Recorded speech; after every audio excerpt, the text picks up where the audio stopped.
Bonjour à tous, bienvenue dans cette nouvelle vidéo, une vidéo van tour avec un van original. Nous sommes devant ce magnifique Iveco Daily fourgon qui appartient à Nance.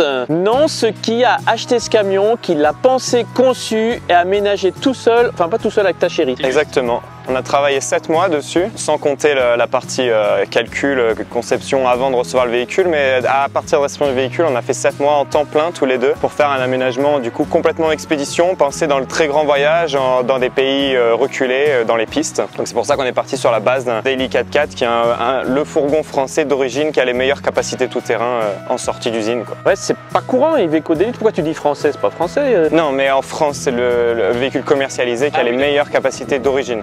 D'accord, ok. Et avec, tu as déjà voyagé, j'ai vu en Islande, Scandinavie, Ouais, Suède, Norvège. Et là, cette année, c'était l'Islande. On est parti 1 mois et demi en Islande. On s'est régalé sur toutes les pistes. Génial. Eh ben, tu vas nous expliquer tout ça. J'espère que vous nous entendez bien. Il y a beaucoup de vent aujourd'hui. Je suis complètement décoiffé, mais je pense que ça va le faire. Allez, c'est parti. Je vois déjà sur ton camion un treuil, des crochets pour le mouflage. Tu as fait une grosse préparation tout-terrain dessus? Là, ouais, il y a énormément de temps sur lequel on a passé à préparer le véhicule.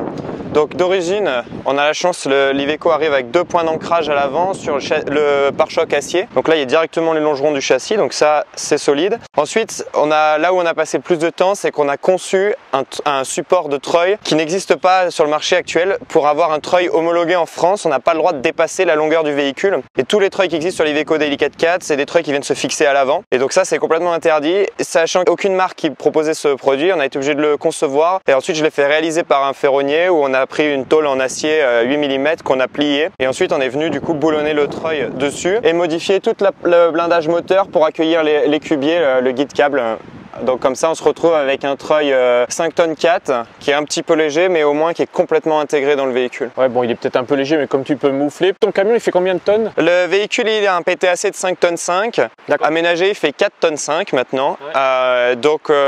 Tout chargé à fond, on reste en dessous des 5 tonnes. Et en motorisation t'as quoi? Là on a un moteur 3 litres 4 cylindres en ligne, 180 chevaux. C'est le meilleur moteur Iveco. C'est le point fort de ce véhicule, c'est un moteur ultra fiable. Et boîte à vitesse? On a une boîte à vitesse 8 vitesses automatiques.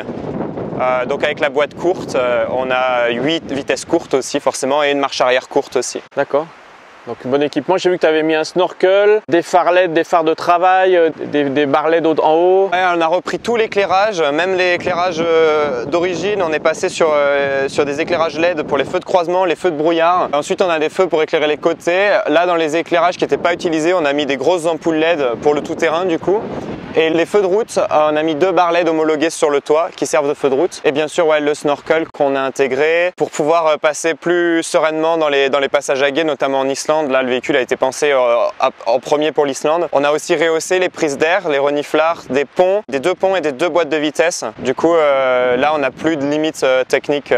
On n'est plus limité aux 66 cm d'origine de profondeur. Donc sur ce côté gauche, tu as des éclairages en haut, là je vois. Hein. Exactement. Tu as tes éclairages, des feux de travail tout autour qui sont fixés sur ta galerie. Et puis, moi ce qui m'interpelle, c'est le marchepied, ça c'est d'origine je pense. C'est ça. Et puis après... Ça sert aussi de protection latérale vu que c'est un poids lourd. Ouais, là on voit ta protection de boîte de transfert dessous. Là ça c'est un bidon de gasoil en plus. Ouais, alors on a fait 2 supports de jerrycan pour mettre les jerrycans sous le châssis. Et là ils sont très facilement accessibles. On peut débrider la sangle et les sortir comme ça. Ça permet de garder le centre de gravité le plus bas possible. Donc là on a 2 fois 20 litres ici. On a fait la peinture Raptor sur tous les bas de caisse. Ouais. On a fait faire 4 amortisseurs sur mesure par Bilstein. Donc là ils ont étudié exactement le véhicule. Ah oui, ça a été modifié dessous, ouais, d'accord. Voilà, juste les amortisseurs. Magnifique, ouais. Et ça c'est quoi? Ça c'est le réservoir de diesel de 110 litres. Réservoir de gasoil d'origine. Voilà.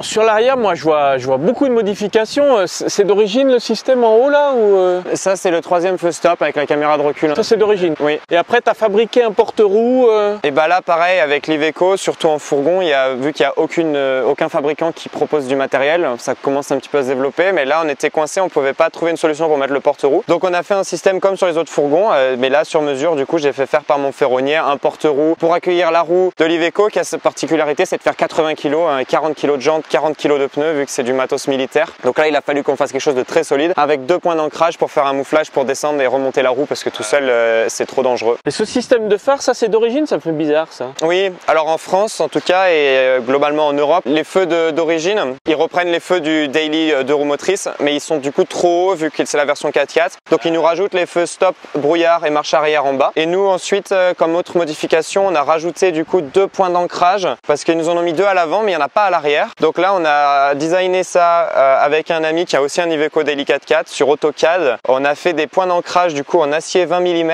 coupés au plasma, peints à l'époxy par un fabricant français qui viennent se reprendre directement sur le châssis. Du coup ça nous permet pour le remorquage, enfin pour le déplantage, d'avoir des points d'ancrage de confiance. Ah, donc là on est sur des pièces uniques en fait. Exactement, il y en a 4, il y en a 2 ici et 2 sur celui de mon ami. Excellent.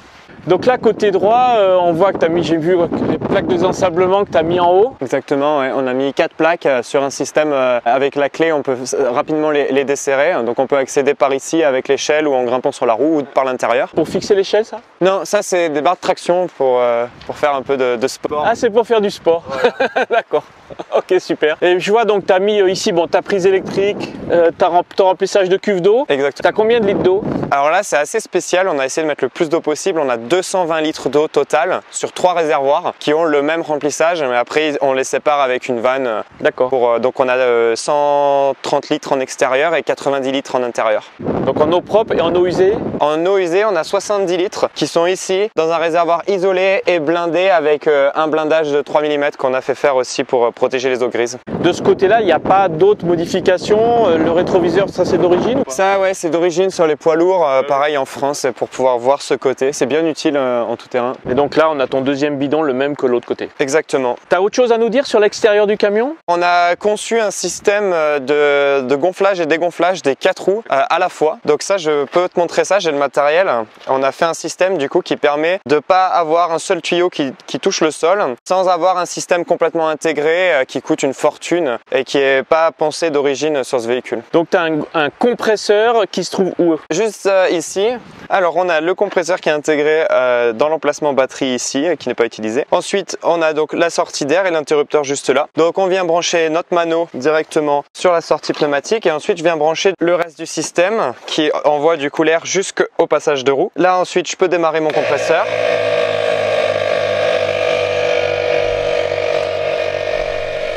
Et ensuite on a du coup nos petites durites qui sont super pratiques. On vient juste retirer le capuchon sur nos sorties d'air, le bouchon sur la valve et ensuite c'est tout avec des connexions rapides du coup. On se branche. Pareil à l'arrière.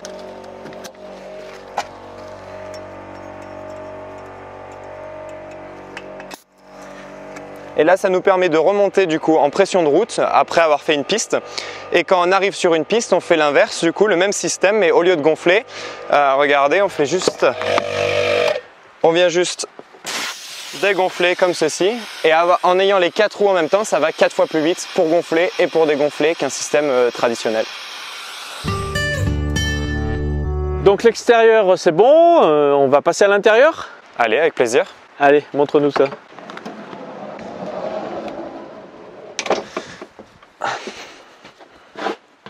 Donc dès qu'on rentre, on voit tout de suite l'évier. Alors nous, on a un grand évier profond en inox avec un robinet classique avec mitigeur pour l'eau chaude, l'eau froide. Et ensuite, on a un robinet spécial pour l'eau filtrée. Donc là, on filtre d'abord l'eau durant le remplissage et ensuite, pour ce robinet, on filtre l'eau avec un filtre UV et un filtre charbon pour rendre l'eau complètement potable, peu importe l'eau qu'on ait et combien de temps elle est restée dans les cuves. Donc ça donne une eau sans goût et qui est très saine. Donc pour gérer tout ça, là on a l'interrupteur de la pompe. Ça c'est les interrupteurs pour mettre les sondes antigel dans les réservoirs. On a une sortie 230 volts ici et une sortie d'air chaud ici. Ensuite on a du coup la planche à découper qui vient se ranger sur l'évier pour agrandir le plan de travail. On a ensuite un tiroir ici, un petit rangement là. Là c'est un peu technique. Et ici, c'est l'accès à toute la plomberie qui est facilement accessible pour faire une réparation si besoin. On a un chauffage diesel 4 kW de la marque Autotherm qui du coup nous chauffe toute l'air du véhicule et chauffe aussi l'eau chaude. Donc là, on le contrôle d'ici. On a le chauffage au sol. Donc là, on a un chauffage au sol sur toute la longueur qui consomme pas mal d'énergie. C'est le problème dans les véhicules. Le chauffage au sol, c'est plus de l'appoint quand on veut juste avoir les pieds au chaud et dès qu'on n'est plus sur le plancher, on l'éteint. Là, on a l'interrupteur pour allumer le chauffe-eau. On a 1000 watts pour chauffer nos 10 litres d'eau, donc c'est très rapide.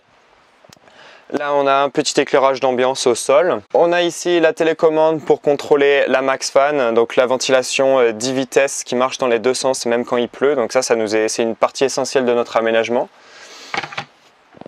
Ensuite, on a fait 2 étagères en contreplaqué comme le reste et ensuite on les a stratifiées avec une feuille de stratifié vert.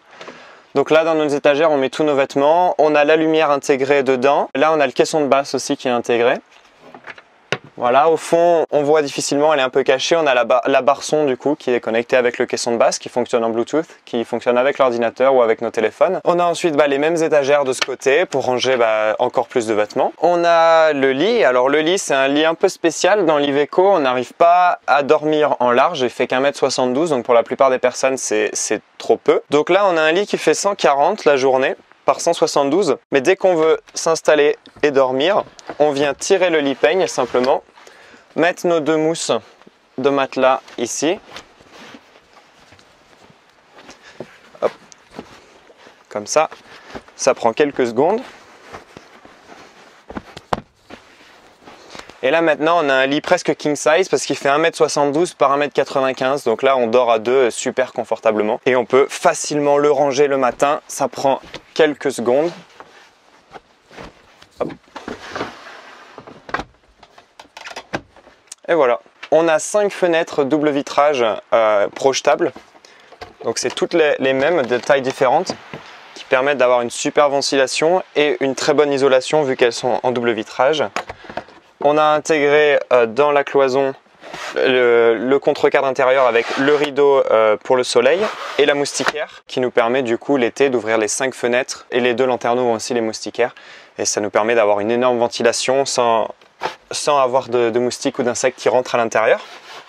Je parlais du lanterneau, donc je vous le présente. Ici on a un lanterneau de 700 par 50, donc c'est un grand lanterneau qui nous permet d'avoir énormément de lumière, de ventilation, d'accéder au toit aussi. Pareil avec un store et une moustiquaire du coup pour l'été.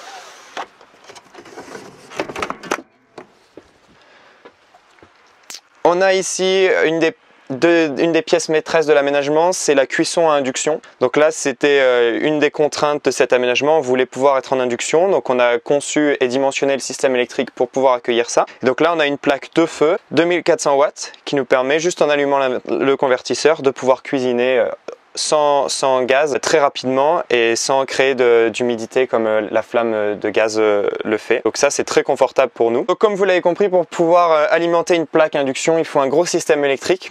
Donc là, on a l'écran de contrôle qui nous montre tout le système et je vais vous le décrire en même temps. On a nos panneaux solaires qui sont affichés ici, qui sont 6 panneaux solaires montés sur le toit.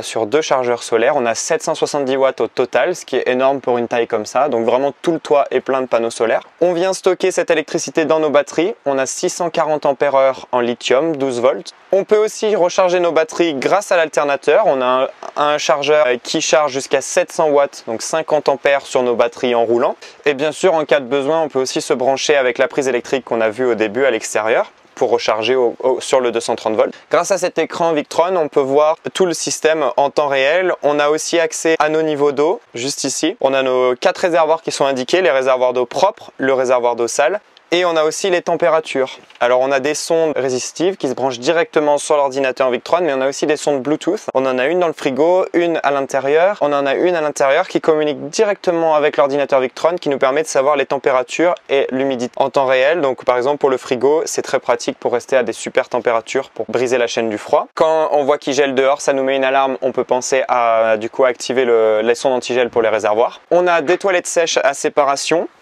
qui sont juste ici, très facile d'accès. Donc là c'est un toilette comme j'ai dit, avec séparation. Donc on a les urines qui vont dans un réservoir, les matières solides qui vont dans un autre réservoir où on met de la sûre. Et comme ça, vu qu'il y a séparation, il n'y a pas d'odeur, on peut refermer et ensuite on peut vider ça sans problème. On n'est pas embêté avec des cassettes d'eau noire où il faut toujours trouver un endroit spécial pour pouvoir vider. On a conçu tous nos meubles en contreplaqué peuplier pour être super légers. Donc là on a des tiroirs, on utilise un mécanisme standard, comme ça si jamais on a un problème partout dans le monde on peut récupérer un nouveau mécanisme. Là on a nos tiroirs pour la coutellerie. Ensuite là on range toutes nos casseroles. Voilà, donc c'est des tiroirs avec le frein et ensuite on vient les verrouiller avec un bouton poussoir. Ici on a un grand frigo Indel, donc c'est une marque de Webasto de 130 litres. On a un petit freezer qui nous permet de stocker de la glace ou de la viande congelée. 130 litres, ça nous permet de stocker largement une semaine à deux en termes de nourriture et de boissons. Donc c'est assez confortable. Ici, on a installé deux embases pivotantes pour pouvoir faire pivoter les sièges d'origine, ce qui nous donne énormément de place et de volume dans le véhicule. On n'a pas eu besoin d'ajouter une banquette à l'arrière. Donc ici, on a nos deux sièges qui nous servent de bureau, de salon, de salle à manger. Donc on a conçu une table pour pouvoir manger à deux, mais qui se range ici, même le siège conducteur en position de conduite. Et ensuite, elle vient se déplier du coup pour accueillir confortablement deux personnes. Ce siège avance un petit peu et là, on peut manger tranquillement à deux avec deux assiettes, les plats, tout passe sur la table. Le bureau se présente comme ceci, on a l'écran HD ici qui est sur un pivot et articulé, donc ça nous permet de le mettre face au siège conducteur pour avoir un super bureau où on est installé comme au travail. On peut aussi regarder des films avec confortablement, je le rouvre pour que vous puissiez me voir. On a la télécommande ici qui permet d'allumer la barre son qui se connecte en Bluetooth directement sur l'écran. Et du coup, quand on est deux, on peut s'installer dans les deux sièges, on met l'écran ici et on regarde un film comme à la maison avec le home cinéma. Dans la capucine qu'on a complètement isolée, comme le reste du véhicule, en utilisant de l'Armaflex, donc on a monté entre 3 et 5 cm d'Armaflex sur le sol, les murs et le plafond.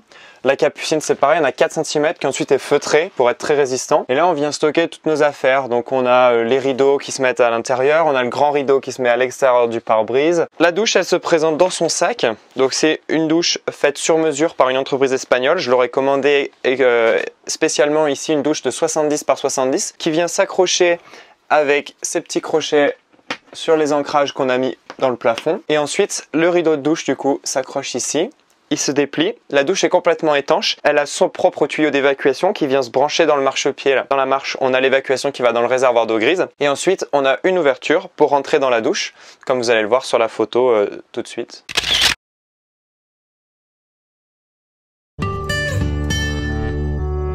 Là, on va voir la soute avec toute la partie technique et de stockage. Là, on a le rail de rangement à vélo. Donc là, il y a mon VTT et on peut aussi mettre celui de ma copine. Donc on met nos deux VTT ici. Et pour se faciliter la vie, le rail sort totalement pour pouvoir facilement décrocher le vélo, le descendre, remettre la roue et puis on peut partir. Et pareil, pour le remettre, c'est pratique. On n'a pas besoin de sortir le reste des caisses. Le rail vient se verrouiller en position ouverte et en position fermée. Donc même si on est garé en pente, ça bouge pas. Ici, on a nos cales de roue, un stockage pour les outils, les batteries de mes outils électroportatifs. Donc là, la pompe à eau portable qui nous sert à pomper dans les rivières et dans les lacs. Elle est rangée dans une boîte et on a les batteries ici. Ça, c'est mes outils DeWalt pour démonter les roues si besoin. On a une sortie d'air chaud, bien sûr du chauffage diesel qui permet de garder la soute sèche et saine. On a énormément de rangements en boîte. Donc là, tout de suite, je suis en configuration, j'en ai que la moitié de mes boîtes parce que je peux monter jusque là et j'ai une autre rangée de boîtes derrière et on a des sangles pour les sécuriser en tout terrain. Là on a tout notre système électrique. Le plus important, on va commencer par les batteries. Nos deux batteries de 320 Ah donc 640 au total au lithium sont stockées dans la boîte ici. On a ensuite notre coupe-circuit principal. Ça c'est la distribution avec les fusibles à l'intérieur. Vu qu'on a 770 watts de panneaux solaires sur 6 panneaux, ça fait deux groupes de panneaux. Donc on a un chargeur solaire pour les deux panneaux de 300 watts et un chargeur solaire pour les 4 petits panneaux. Ça c'est notre chargeur qui permet en cas de besoin de recharger avec le 230 volts. Ça c'est notre chargeur pour recharger avec l'alternateur. Ici On a le convertisseur 12 volts, 3000 volts ampères, ça fait presque 3000 watts. C'est ce qui nous permet d'avoir la plaque à induction. Ça, c'est le tableau de distribution 230 volts. Derrière, on a le cerveau qui contrôle toute l'installation Victron et qui nous permet de voir tout ça à l'écran. Et ensuite, on a toute la distribution 12 volts et puis on a un petit peu de relais et de trucs gérés par l'écran que j'ai installé moi-même. Donc, je rentre pas dans les détails. Merci beaucoup Nance pour la présentation de ce camion. Depuis tout à l'heure, je te vois avec le t-shirt Volcanic Van. Volcanic, c'est le nom de ton camion?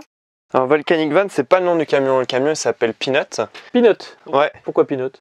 Parce qu'il est couleur cacahuète. Ah oui. Et que avec ma copine, vu qu'on parle en anglais, vu qu'elle n'est pas francophone, Peanut, ça tombait bien. Okay. Et on adore le beurre de cacahuète. Puis alors Volcanic Van, ça a quelque chose à voir avec les volcans d'Auvergne? Alors Volcanic Van, oui, c'est quand j'ai lancé mon entreprise, du coup. J'ai pris le nom Volcanic Van parce que je fais des vannes dans la région du Puy-de-Dôme qui est très volcanique. On a la chaîne des puits, donc c'était un nom qui me parlait. Et donc, si je comprends bien, tu as une entreprise de fabrication de vannes? Alors, pas exactement. Moi, j'ai une entreprise de coaching pour l'aménagement. Donc j'accompagne les gens de A à Z sur leur aménagement en partant du début avec... On fait des plans 3D de l'aménagement pour que les gens puissent se rendre compte des proportions de l'aménagement qu'ils ont choisi pour qu'ils puissent valider leur aménagement, leur conception. Et ensuite, ils vont se lancer dans les travaux et moi, tout du long, je vais les accompagner avec 1 heure d'appel par semaine ou toutes les 2 semaines en fonction du format, une liste des fournisseurs. Durant ces appels, moi, je vais leur donner toutes mes connaissances sur mon expérience de 10 aménagements que j'ai au total sur les 5 dernières années. Je vais leur fournir toutes les connaissances d'un professionnel qui va être à côté d'eux tout du long de l'aménagement. Je fournis un schéma électrique qui est dimensionné exactement pour les besoins des personnes, pour l'autonomie qu'ils souhaitent avec leur véhicule. Donc s'ils veulent partir dans le Grand Nord, et ben on va calculer pour que le véhicule puisse être capable d'être autonome même dans le grand froid. Sur ce schéma, il y a tout le système est inclus. Il y a la liste du matériel à commander. Il y a le dimensionnement des fils, donc la taille de câble à utiliser, la taille de fusible à utiliser. Tout ça, moi je travaille avec les normes ABIC, qui sont les normes nautiques du coup. En France, malheureusement, il n'y a pas assez de normes, je trouve, sur le système électrique. Donc moi, je travaille avec les plus hautes normes que je peux. Avec ça, on est garanti d'avoir un système électrique au top. Je fais la même chose pour le système de plomberie. Donc que ça soit filtration de l'eau, pour la douche, pour l'évier, tout ça, les réservoirs, la pompe. Je dimensionne, je fais le schéma et les gens ont juste besoin de suivre le schéma, de suivre le plan et de faire leur système de plomberie et leur système électrique. D'accord, donc si je résume un peu et si j'ai bien compris, ça veut dire que ce camion, c'est le 10e que tu as fabriqué toi. Avec ces 10 véhicules pendant 5 ans, ça a fait ton expérience. Et aujourd'hui, ce que tu proposes aux gens, c'est de faire la même chose eux-mêmes et c'est toi qui les coach, qui leur explique comment faire. En fait, c'est tout né de l'idée que moi, quand j'ai commencé, il a fallu que j'apprenne toutes ces connaissances parce que l'aménagement de véhicules, c'est beaucoup de métiers qu'en fait, il faut apprendre à la fois. Il faut être plombier, menuisier, électricien, carrossier, mécano. Et donc, c'est impossible de trouver toutes ces informations tout seul. Moi, tout ce que j'ai eu, c'est des vidéos YouTube, c'est des forums et en fait, les informations ne viennent pas de professionnels. Elles sont pas certifiées. C'est des choses que ça marchera peut-être pas. Ça n'a pas été testé dans le temps. Je me suis dit, il manque quelque chose, il n'y a pas un accompagnement en profondeur qui va vous accompagner tout le long de l'aménagement. Je me suis dit, il y a des gens qui veulent se lancer, qui veulent un aménagement sans passer des heures et des heures, des jours à faire des recherches et à avoir des doutes sur l'aménagement. Et des gens qui veulent un aménagement qui soit au top sur leur premier coup. Moi, il m'en a fallu 10 pour en arriver là. Grâce à mon coaching, on peut se lancer dans un aménagement au top parce qu'on va être accompagné avec un professionnel. Même si on n'a pas d'expérience, on va arriver à un résultat plus que satisfaisant. Donc en résumé, si vous voulez aménager votre van, si tu veux aménager ton van et que tu sais pas comment faire, Volcanic Van volcanicvan.com. La solution et tu as vu dans ce van tour ce qu'il sait faire. Si tu veux aménager ton van et que tu sais pas comment faire, tu contactes Nance Volcanic Van. Bien sûr, il y aura le lien sous la vidéo et il t'expliquera exactement comment faire et les différents coachings qu'il propose. Merci Nance pour ce temps passé avec toi. Merci pour ton accueil ici en Auvergne, dans cette région absolument magnifique. Et puis à tout bientôt. À bientôt sur la route. À bientôt sur la route. Ciao.